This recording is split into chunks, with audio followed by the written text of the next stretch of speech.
Hi, welcome to the Ambient iPad. Let's make some music. I'm going to take a previous jam recording that I did of the Mellotron piano through a rotary effect, and I'm going to add some flute over that. Specifically the Chamberlin Music Master flute. It has a little more breath and airiness to it than the other flutes on the Mellotron, specifically the Mellotron Mark II flute and the Mellotron M4000 flute. I'll demonstrate all three so you can hear a difference between them.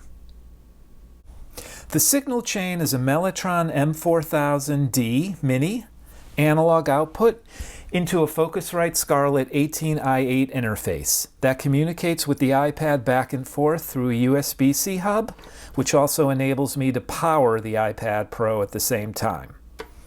So we're going to use a duplication of the GarageBand project from the last time because I want to use the piano that I recorded and put some flute over that.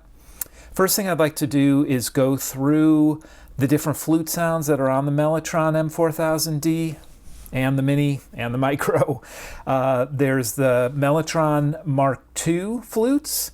There's a flute on the Chamberlin Music Master, and then there's a bass flute from the Mellotron M400.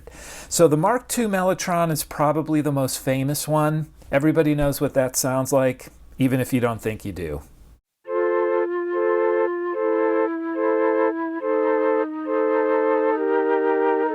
All right, so that's the Mark II.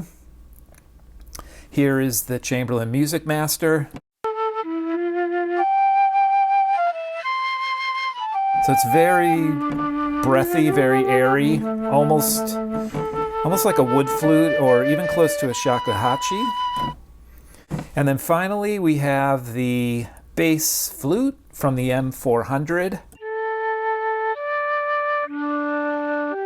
Similar to the Mark II. Actually, let's go back to the Mark II. So it is very similar. But because of the ambient nature, the really ambient nature that I want to do with this jam, I'm going to use the Music Master from the Chamberlin. Let's get out of this view and get back to the regular view. So our piano line is already recorded. We're going to record a flute line over that.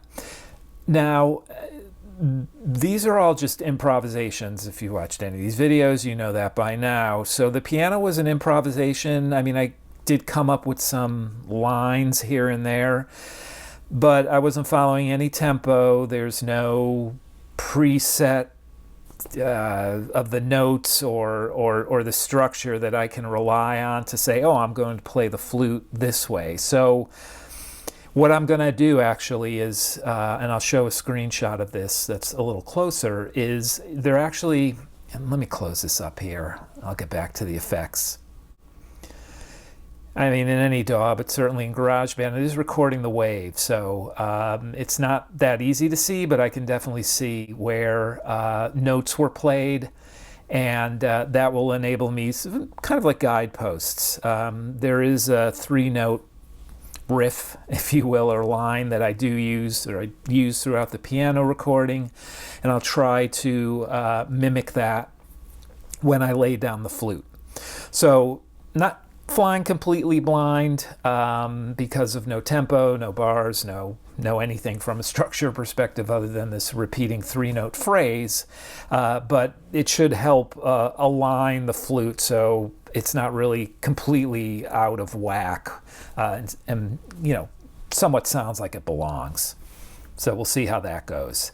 Just a quick review of the effects. These are the same effects that I used for the piano, particularly Blackhole. Oh, let me get on the flute, I'm on the piano. So what we're not using is rotary, Eventide rotary, which we used last time. So we're actually only using Blackhole. And I have a preset here that I've created called Float Verb, and that's what I'm using. That sounds like this with the Music Master flute.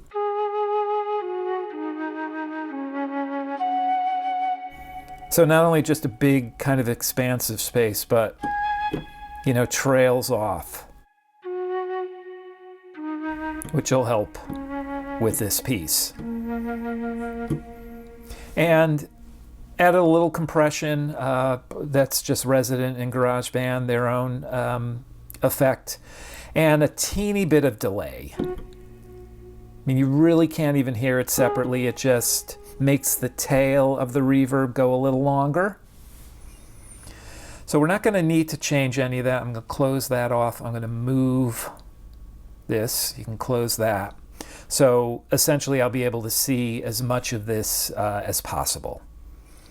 All right, well, that's kind of it. Very quick little intro, and let's get into the jam.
I was able to follow along with the graphical representation of the Mellotron piano recording in GarageBand.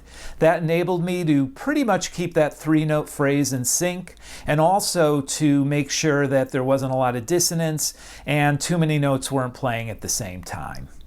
Thanks for watching, thanks for listening, and good luck with your own music.